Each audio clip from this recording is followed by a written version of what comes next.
مجاز مرسل کیا ہے؟ لفظ کو کسی خاص قرینے سے حقیقی معنوں کے بجائے مجازی معنوں میں استعمال کرنا مجاز کہلاتا ہے۔ ہم جانتے ہیں کہ استعارہ میں لفظ کے حقیقی اور مجازی معنوں میں تشبیہ کا ایک تعلق موجود ہوتا ہے، لیکن اگر کسی لفظ کے حقیقی اور مجازی معنوں میں تشبیہ کے علاوہ کوئی اور تعلق پایا جائے تو اسے مجاز مرسل کہتے ہیں۔ یاد رہے کہ روزمرہ زندگی میں مجاز مرسل کا استعمال سب سے زیادہ کیا جاتا ہے۔ مثلا یہ کہنا کہ سارا محلہ سو رہا ہے۔ اب یہاں پہ محلہ نہیں سوتا بلکہ اہل محلہ سوتے ہیں، تو محلہ اور اہل محلہ میں ایک تعلق موجود ہے۔ یہ تعلق نہ تو تشبیہ کا ہے اور نہ استعارے کا ہے، لیکن تعلق ہے، اس کو ہم نظر انداز نہیں کر سکتے۔ تو یہ جو ایک خاص قسم کا تعلق ہوتا ہے اس کو ہم مجاز مرسل کہتے ہیں۔ ایک اور مثال کہ اس کام میں میرا ہاتھ نہیں، یہاں پہ ہاتھ کا لفظ قدرت اور اختیار کے معنوں میں استعمال ہوا ہے۔ یا یہ کہنا کہ انسان نے چاند پر قدم رکھا، تو انسان چاند پر قدم نہیں رکھتا بلکہ پورا انسان اترتا ہے۔ مجاز مرسل کی تقریباً 24 صورتیں ہیں۔ اب یہاں پہ ممکن نہیں کہ وہ تمام صورتیں بیان کی جائیں، لیکن ان 24 میں سے جو چند مشہور ہیں اس کی تفصیل کچھ یوں ہے۔ پہلی صورت یہ ہے کہ جزو کہا جاتا ہے اور اس سے مراد کل لیا جاتا ہے، یعنی یا تو ایک حصے کا ذکر ہوتا ہے یا کسی ایک لفظ کا ذکر ہوتا ہے، لیکن اس سے ایک مکمل معنی اخذ کیے جاتے ہیں۔ مثلا جب کہا جاتا ہے کہ الحمد پڑھے تو الحمد سے مراد سورہ فاتحہ لیا جاتا ہے۔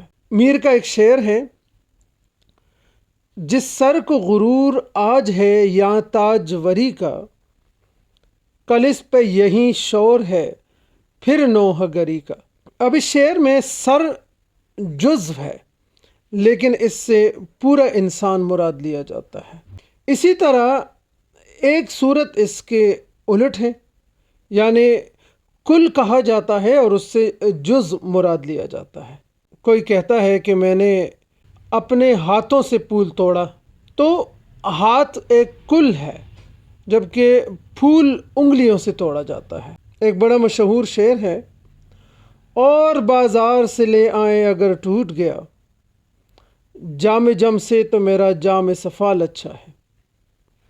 اب بازار جو ہے یہ ایک کل ہے، لیکن جہاں سے جام جم خریدا جاتا ہے یا جام خریدے جاتے ہیں وہ کوئی ایک دکان ہوتی ہے۔ جیسے ہم کہتے ہیں بازار سے سبزی لینے جا رہا ہوں، تو بازار میں سبزی کی ایک دکان ہوتی ہے، وہ دکان جز ہے اور بازار کل ہے، تو یہاں پہ کل کہا گیا لیکن جز مراد لیا جاتا ہے۔ اسی طرح اس کی ایک صورت ہے مسبب بول کر سبب مراد لینا، جیسے یہ کہنا کہ چولہے میں آگ جل رہی ہے۔ اب چولہے میں آگ نہیں جلتی بلکہ لکڑیاں جلتی ہیں۔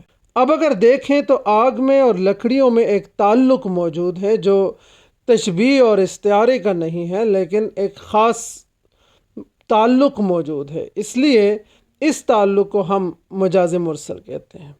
ایک شعر ہے کہ نشہ پلا کے گرانا تو سب کو آتا ہے، مزہ تو جب ہے کہ گرتوں کو تھام لے سکے۔ تو اب نشہ یہاں پہ دراصل نشاور شے کی طرف اشارہ ہے۔ نشہ سے مراد ہم کہہ سکتے شراب ہے۔ اسی کے برعکس ہم دیکھیں تو بعض اوقات ہم سبب بولتے ہیں لیکن مسبب مراد لیتے ہیں، جیسے آج بادل کھل کر نہیں برسا۔ اب بادل نہیں برستا، پانی برستا ہے۔ بادل سبب ہے، لیکن جب سبب بولا جاتا ہے تو اس سے خود بخود مسبب مراد لیا جاتا ہے، کیونکہ بادل میں اور پانی میں ایک تعلق موجود ہوتا ہے۔ مجاز مرسل کی ایک صورت یہ بھی ہے کہ ظرف کا ذکر کر کے مظروف مراد لیا جاتا ہے۔ ظرف کوئی بھی شے، کوئی برتن، کوئی بھی چیز، اور مظروف جو اس کے اندر موجود ہوتی ہے۔ ہمارے ہاں روزمرہ میں اکثر دوست احباب یا مہمان کے لیے یہ ایک جملہ استعمال ہوتا ہے کہ بوتل پیتے، تو بوتل نہیں پی جاتی بلکہ اس کے اندر جو مشروب ہوتا ہے وہ پیا جاتا ہے، یا ہمارا حال سارا گھر جانتا ہے۔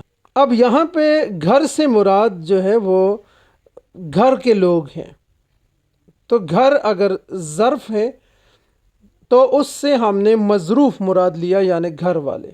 شعر ملاحظہ کریں: خنجر چلے کسی پہ تڑپتے ہیں ہم امیر، سارے جہاں کا درد ہمارے جگر میں ہے۔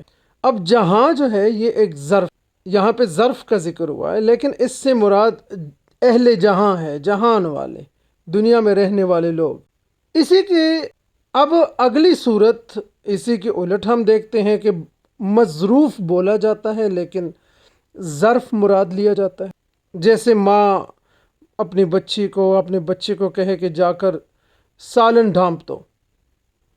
اب سالن جو ہے وہ مظروف ہے کیونکہ وہ کسی برتن میں ہے، لیکن جب وہ سالن ڈھانپ دو کہیں تو مظروف کہا، لیکن مراد یہ ہے کہ جس برتن میں سالن ہے اس کو ڈھانپ دینا، اس کے اوپر ڈھکن رکھ دینا۔ ایک مصرع: نہ وہ عشق میں رہیں گرمیاں، نہ وہ حسن میں رہیں شوخیاں۔ اب یہاں پہ عشق جو ہے، یہاں پہ عشق سے مراد صاحب عشق ہے۔ صاحب عشق ایک طرح سے ظرف ہے اور اس کے دل میں موجود جو جذبہ ہے عشق، وہ مظروف۔ استعارہ میں اور تشبیہ میں جو بنیادی ایک فرق ہمارے سامنے رہتا ہے وہ یہ ہے کہ استعارہ میں لفظ کے حقیقی اور مجازی معنوں میں تشبیہ کا تعلق موجود ہوتا ہے، جبکہ مجاز مرسل میں تشبیہ کا کوئی تعلق نہیں ہوتا، بلکہ استعمال کے قرینے سے پتہ چلتا ہے کہ لفظ مجازی معنوں میں استعمال ہوا ہے۔